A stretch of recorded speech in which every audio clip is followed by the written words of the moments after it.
pouvoirs du monde endogène. Les pouvoirs du monde endogène.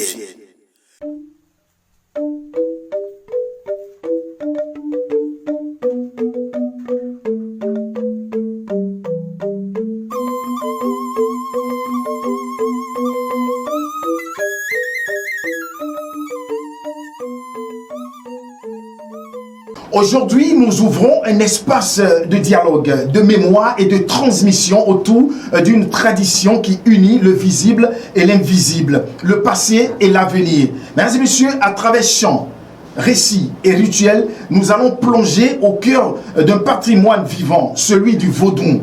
Force d'identité et de résistance, mais aussi source de créativité et de spiritualité pour les générations futures. Pour nous guider donc dans cet exercice, dans ce voyage, nous avons l'honneur d'accueillir Ronongan Mionkan, gardien des savoirs, voix respectée et éclairée, qui partagera donc avec nous la profondeur des symboles, la puissance des rites et l'actualité du vaudou dans nos sociétés contemporaines.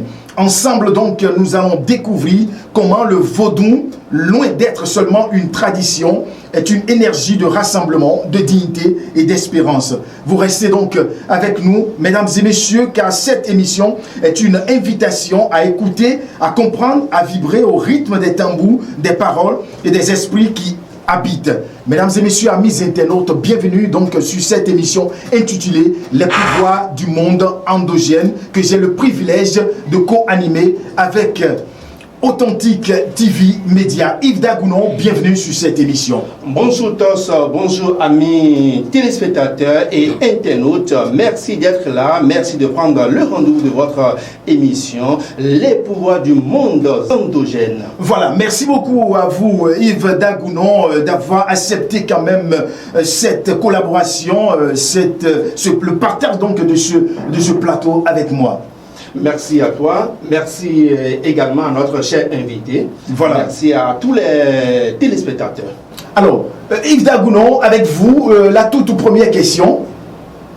Déjà, les pouvoirs du monde endogène, c'est un rendez-vous pour renouer avec nos racines et également valoriser l'héritage de nos ancêtres. Alors, pour la toute première question, je vais naturellement m'adresser à notre invité, mais avant, bonjour. Bonjour monsieur le journaliste. J'espère que vous allez très bien. Ouais, très bien. Alors, présentez-vous très rapidement à nos chers amis internautes, téléspectateurs. Bonjour tout le monde, bonjour à téléspectateurs. Mon gars, vous allez élever un peu plus la voix pour nous permettre... les téléspectateurs. Voilà. On m'appelle simplement Ganglo David. Je suis originaire de Marie. Aujourd'hui, un dignitaire, une figure emblématique béninoise en ce qui concerne la culture béninoise. D'accord. Merci beaucoup pour cette très belle forme de présentation. Yves Dagounon, votre question c'était? Alors, je disais tantôt, vous savez que les Vaudounais, c'est un événement d'envergure nationale et internationale aujourd'hui au Bénin. Absolument. Et ça s'annonce déjà à grands pas. Nous sommes pratiquement à la veille de ce grand rendez-vous spirituel et culturel endogène au Bénin ici. Alors, comment est-ce que les différentes chapelles, je peux m'exprimer ainsi, comment est-ce que les organisations des cultes endogènes au Bénin, comment est-ce que les dignitaires vivent alors ces moments-là et comment ça se prépare aussi à Ouida comme dans vos couvents respectifs? Je dirais même, j'ajouterais même comment est-ce que vous préparez les dernières minutes donc voilà, de cet événement grandeur nature. Vous savez très bien aujourd'hui au Bénin, absolument. Nous sommes à la veille du Vaudou Day et un peu partout dans le monde. On sait que le Bénin c'est un pays, aujourd'hui le Ouida est connu comme une ville capitale. Nous sommes la capitale mondiale du Vaudou. Vous voyez, et Vaudou Day, ce n'est pas aujourd'hui que c'est connu sur Vaudou Day, mais depuis des temps, on dit fête le 10 janvier, au temps de Kérékou et de Soblo. Vous le savez, aujourd'hui c'est modernisé et c'est devenu Vaudou Day. Et c'est quelque chose qui est très important pour nous. Et arrivé aujourd'hui à Ouida, c'est de la chaleur. Tout le monde nous attend. Il y a les gens qui ont déjà quitté très loin, qui sont présents. Et tout va bien quand même. Tout va bien, tout se prépare très bien. De l'autre côté aussi, sans vous mentir, dans notre culte, dans notre truc là, maison de prière, bon, tout va bien, on se prépare très bien les choses. Alors, et de votre côté, comment ça se prépare de façon, disons, personnelle avec votre communauté? Oui, j'ai déjà appelé, j'ai déjà donné les décisions, les conditions qu'il faut. J'ai déjà appelé les membres de la communauté. Je vais leur donner les conseils nécessaires pour que cette fête soit vraiment une fête de haut niveau et une fête exceptionnelle et à la portée de tout le monde.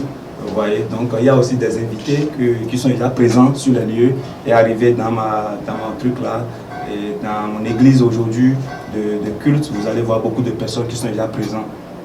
Alors, déjà, ces derniers temps, ces dernières années, bien sûr, des réformes ont été, disons, introduites dans l'organisation de cet événement en grandeur nature au Bénin. Alors, comment est-ce que les dignitaires vivent ces changements et quel regard portez-vous sur cette nouvelle dynamique d'organisation de ce grand festival ici au Bénin? Ouais, c'est normal, il faut avoir des changements parce qu'aujourd'hui le président a élevé un peu les trucs du fait qu'on est devenu international et tout le monde aujourd'hui, c'est-à-dire le monde entier veut vivre ce Vodun Day. Donc ces changements nous ont permis aujourd'hui d'être reconnus, vous voyez, et plus connus encore dans le monde. Et ça fait plaisir. Et il y a des dignitaires aussi comme nous qui ont déjà pris leurs dispositions, ce qu'il faut pour que tout marche bien. D'accord, Yves Dagounon, merci à vous, merci Sa Majesté Mionkan, voilà, je vais y arriver. Tout à l'heure, à travers votre présentation, vos propos liminaires, j'ai ouï entendre que vous êtes garant donc des cultes endogènes, c'est ça, hein, ouais. Et spécialement les Azévodun. Ouais. Voilà. On va très rapidement donc rentrer dans ce concept pour planter le décor de ce qui nous unit sur ce plateau. C'est quoi les Azévodun? Bon, quand on dit Azévodun, c'est... Quand on dit Azévodun, c'est quelque chose qui fait peur. Mais aujourd'hui, on a essayé de travailler un peu pour que ce fétiche, cette divinité soit plus comme avant. Parce que c'est un fétiche qui donne quand même la protection, qui nous donne la valeur, qui nous donne tout ce que nous voulons aujourd'hui pour notre bien-être.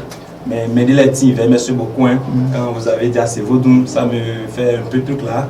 Il faut que je ne mets pas tout sur le toit. Je rentre un peu au profond, je fais en profondeur, oui. En profondeur, donc je parle un peu le fond pour que tout le monde ne soit pas quand même au courant, parce que ce sont des secrets internes. Vous voyez, ce sont des secrets du Bénin.